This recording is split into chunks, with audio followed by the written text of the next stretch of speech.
How's it going, guys, and welcome to the channel. Today for you I have my last review that would have been for 2015. I have a review for you today of Rainbow Six Siege. Now the game's been out for about a month now, so I've really had a lot of time to put some effort, some gameplays into it, level up some of the specialists and operative, and get an experience of what the actual game is, both the good and the bad. So I really wanted to get this review done, kind of wrap up 2015 with this, and then start working on some other end of the year content that I wanted to put out. And I hopefully should be able to get all those out here the next week or so as well. So with that being said, we'll go ahead and we'll jump into the review of Rainbow Six Siege. It was developed and published by Ubisoft. It does have a single and multiplayer portions to the game. However, I will say, just like Star Wars Battlefront, the core experience of this game is going to be multiplayer. So if you're looking for a single player / campaign type experience, again, you're not going to get this in this game. It's just really not there. Game prices ranged anywhere from $60 to $149.99 for the special edition, which I kind of actually like this special edition. I wish I would have seen it before the game came out. We actually got a cool little operative backpack, a hat, some tactical guides, a little metal carabiner, and then it also came with a season pass. And this actual season pass is probably a lot better, in my opinion, than what was put out for the Battlefront season pass, because at least one, you know what you're getting with it, and it seems like we're actually getting quite a bit of information, quite a bit of content with it too. You're going to get 8 new operatives, which is cool because honestly, this game has quite a view to begin with. That's one of the pros of this game, is there is quite a bit of operatives and characters that you can unlock and play with that kind of change the tactics and how the matches go. You're going to get a renown boost. That's how you unlock characters. You're going to get 60 R6 credit. That's how you buy things in the game. And then you'll get 5 daily challenges instead of 3. And then you get kind of skin packs as well. So you're not getting a whole lot as far as maps or anything like that, but I mean, it's definitely, I think, worth the price. If you just buy the season pack itself, because you get those operatives, and I actually think that's probably the most unique and fun part of the game is the operatives in the game. So, like I mentioned, single and multiplayer. The modes are going to be the multiplayer, which come in the form of PvP.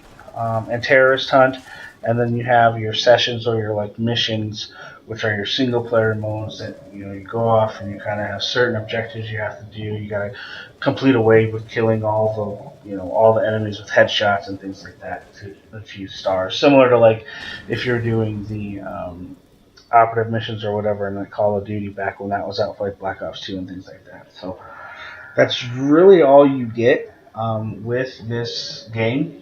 As far as modes, there's not a whole lot there. So I would say if you're looking at this game to really get, some deep gameplay out of, some longevity, fortunately I don't know if you're going to get that. But that's not to say the game doesn't have things that are really, really good. But before we go into that, like always, I can break things down. There's things that I like about it. There's things that I don't. So I want to go ahead and cover the things that I didn't like about it first, so that way we end on a good note with the positive as well. So first and foremost, the 2 biggest things that I really am not happy with, and even after a month of the game, it still is an issue: connection issues and no host migration. A lot of times when you're trying to get in a lobby, it takes forever to load into a game. You'll get into a game, and then for whatever reason, your partners won't come with you. You'll get into a game, and then all of a sudden get just thrown out of the lobby load screen. There's a lot of server connectivity issues when you're trying to load into games, and sometimes it just takes 5 minutes to get into a game. So hopefully that's something that does get fixed in the future, and they're able to kind of improve the load times as far as getting things put together for the matches and everything. But at the same time, I think the issue of not the game maybe not having the longevity that people would have liked it to have may not result in that happening. I mean, why would the company spend a lot of money or do a lot of updating to their servers or their connectivities if there isn't just the player base playing it anymore? So I don't know if these problems are ever going to be fixed, but it's certainly an issue that I think should be addressed and needs to be pointed out. The other thing that I really don't like is I hate that the fact that there isn't any host migration. A lot of times you'll play, especially playing Terrorist Hunt, it's PvE against NPC controlled bots. It's up to 5 players that are in the game. But if the host of the game dies early and he doesn't want to sit in the lobby and watch everybody play the game for 10, 15 minutes or whatever it may be, he can leave. And if he leaves, the game shuts down. You're done. You're not in there anymore. So that's extremely frustrating because, one, you probably waited, several minutes to get in there. You probably had to sit there and mess around with getting your friends to join your squad and everything else, and getting everything set up to even actually join the game. You get in there and the host does something stupid or gets killed or whatever happens, he leaves, and 2 minutes into that game, you're completely done playing. You have to go through the process all over again. I really think not incorporating some sort of host migration was a huge mistake on Ubisoft's part for this game. I think that sort of should have been something that it was instituted right from the start. Even Call of Duty, its host migration, which really isn't all that great because it still slows down the pace of the game. It still shows a big load screen for the transfer and everything. Even if something like that would have been included, it would have at least kept you in the game, it would have kept you playing, and it would have kept everything flowing. The minute that fell off, or that was not included, it's just you wait so long to get in there, you finally get in there, and then something happens, and now I'm back to square one of having to wait for everything to start over. So not having that was probably along with the connection, the two things that I hated the most about the game or felt were lacking extremely and causing the game to suffer. Another thing that was an issue, and I know it's a huge issue when you read on the forums and on Facebook and everything like that, is the team killing issue. There's team killing in this game. Sometimes it happens on accident. Somebody kind of moves in front of you. You guys aren't talking. That's another issue in itself. Just no communication because people don't talk to each other outside of their parties really. But there's team killing, and sometimes it's done on purpose. A lot of times it's done on purpose. And there's been games where I would load into a game or doing something. If somebody didn't like what I did, they just shot me. They just killed me. Instead of being like, okay, cool, whatever, this happened, now we figure out what to do after that, they just killed you. Or they were just being trolls and you would get killed, the minute you got in. The minute it spawns, you're dead. And so it was your choice to either leave the game and go through all those connectivity issues and all of that problem trying to get back into a game, or you just sat there and you watched for 10, 15 minutes while everybody else got to play the game. So I think and I know they had said that they were going to do something to punish team killing right after the beta, because that was a big concern after the beta. I never saw anything really come of it. It still happened. It still happened a lot. Nobody was really punished. You're not punished for leaving games early. You don't have to sit in timeout or anything like that.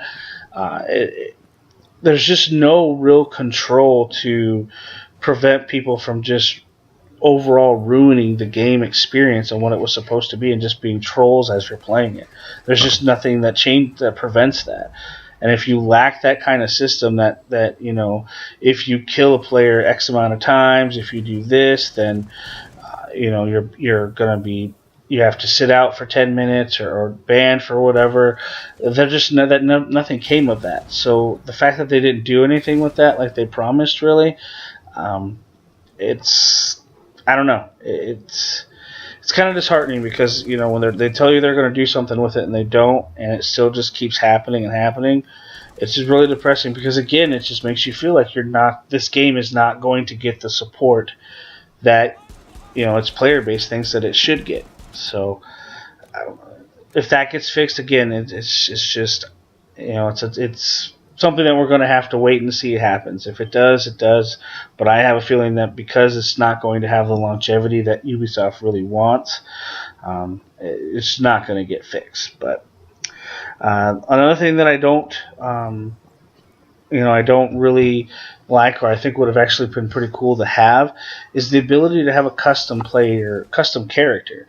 Like I mentioned, the operatives I think are actually the coolest part of the game because each of them come with different abilities, different weapons, different gadgets, different things that they can do to help the game. And I think it would be kind of cool to kind of have at least one custom created character where you could pick and choose from maybe some of the gadgets and some of the uh, abilities the other operatives have. So that would have been kind of cool to see as well. But that wasn't there. So it's made up with quite a few operatives that you have to play with. Um, but it would have been cool to be able to create your own guy the way you want him to look and the way you want him to play too. And then the last thing is, and I had mentioned it several times in this section, is I don't feel that the game is going to have a very long shelf life. Um, I don't feel like it's the same as Counter Strike or any of those other games that are Rainbow Six or anything like that, or the Tom Clancy games. I feel, or like Ghost Recon, things like that. But I feel this is going to be more along the lines of like Evolve, where it's going to kind of be really big. It's going to be big at first for the first few months, but as more games come out, as the new year turns the calendar and there's new stuff coming out at the beginning of the year, without a whole lot of content to keep you coming back or incentive to come back, and it's still being plagued by these issues, I just don't think the player base is going to continue to support it.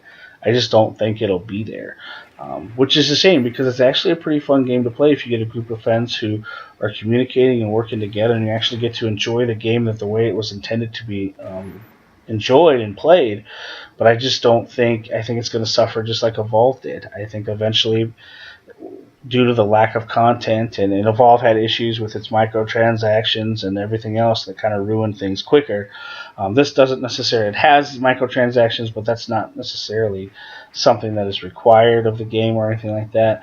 I don't feel like you're going to get a very long shelf life out of this game. And I think that's going to be pretty common because if you put the money into it, you spend the money, $60 or whatever. If you haven't bought it yet and you're going to pick it up later, you might be wasting your money because the community just may not be there. If you want to play it just for kind of the sessions, the session missions and things like that, then you'll get it. But why would you spend $60 for something like that? So, that's kind of a concern I'd have with this game, same like I did with Evolve, but. Enough of the negatives. Obviously, I think there was a lot of things that this game did well, and a lot of things that I really did like about it. So we'll just go ahead and we'll jump. Terrorist Hunt. Terrorist Hunt by far to me was the favorite. My favorite mode of the game. It has several different mission types. Save the hostage, go extract the hostage, protect the hostage, disarm the bombs, protect the bombs. They had the weird one at the beginning of the video where it was like a hazmat suit, so it just changed the view of everything that you were playing with, and that move's really fun. And if you have some friends that you're playing with in it, and you're talking, you're communicating, you're working together, each player's operative, you're using their gadgets the right way, so it's helping them, your friends and everything. That mode can actually be really fun. And I think that's where a lot of people are going to spend most of their time playing. PvP matches are okay, but honestly, it just essentially it's a camping simulator, really. Breach, protect, all these kind of things. It's just who can really barricade themselves in the most and protect themselves the most, which can be fun for a while, but eventually kind of gets boring after a while because it's literally the same thing over and over again. There's no variation really in gameplay. Um, I think the other thing I really like was, like I mentioned, the operatives, the variety of the operatives. There's so many different characters in the game with so many different gadgets and play styles that you're able to really utilize each character in a different way and play in a different manner, that each time you play a game, it literally can be a different experience every time. You have guys who use Gatling guns, or guys that use heart sensors and little mini drones that are able to disable C4. There's all different kinds of things that help you throughout the game, and I think the variety of it and the idea of 8 more players, 8 more operatives coming later in the season pass is at least going to give enough variety in character play to kind of keep your interest going a little bit longer than maybe it would if it was just a handful of characters. Uh, the last thing I do like is that it overall it's a solid shooter. It the shooting mechanics feel well. They're fun to play. The gadgets and everything in the game lend themselves very well to different experiences. So that way you're able to play it. Maybe you just want to play passive, like currently in the video now here, just using a drone, going around spotting the terrorists and trying to help your teammates that way. Maybe you want to have a guy who has a riot shield and go in there and play tanky and absorb all the bullets and just cause as much damage as you can. There's so many different ways to play the game that even though with its lack of content, it's still fun, it's still enjoyable to play. So I would say, with that said, Rainbow Six Siege isn't a bad game by any means. It's actually a really good game. I think its major flaws are going to be its connectivity issues and the lack of host migration when the host leaves the game. But its pluses are definitely something that makes the game very enjoyable. The operatives, the game mode, the terrorist hunt mode. That's fun. Those are good parts of the game. My only concern is it's the same as Evolve. Is this game going to have the shelf life that you would hope it would? My fear is no. I don't believe it will. I think the player base of this, after about a month or so, is probably going to start winding down a little bit, especially with newer games coming out at the beginning of the year that offer more of a story, more of a campaign, more content. I think this game is right there with Battlefront, and the fact that multiplayer alone is just not going to be enough to keep a game relevant in 2015 or 2016. So, with that said, I would say if you haven't picked it up, it may be worth picking up on sale. I don't think it's worth the $60 right now. So I'd say final score for Rainbow Six Siege, I'm going to give it a 7. I believe I gave Evolve a 7 as well. Mainly just because I just don't think the longevity is going to be there with the game. The game is fun. It's entertaining. You'll be able to get a lot of good times at it if you have some friends to play with. I just don't know how long you're going to be able to play it after that. So I'll say 7, maybe an 8 because of the operatives and the terrorist hunts. But I'd have to lean towards a 7 just because of the connectivity issues, the lack of host migration. It's just a pain in the butt to get in a game to actually enjoy it sometimes, and that kind of overshadows a little bit. And then, like I said, the fear of it not having, the longevity that you would like to see in a AAA $60 game. So, with that said, guys, like I said, this will be my last review for the 2015 games. I'm going to start working on stuff for 2016, my end of the year videos and things like that. So hopefully I'll get those up here in the next week or so. But yeah, thanks guys for everything for this year. It was fun to do these videos, and hopefully we can keep doing them and just continue seeing where this takes us. So yeah, guys, thanks for your support of the channel, and I will catch you guys next time.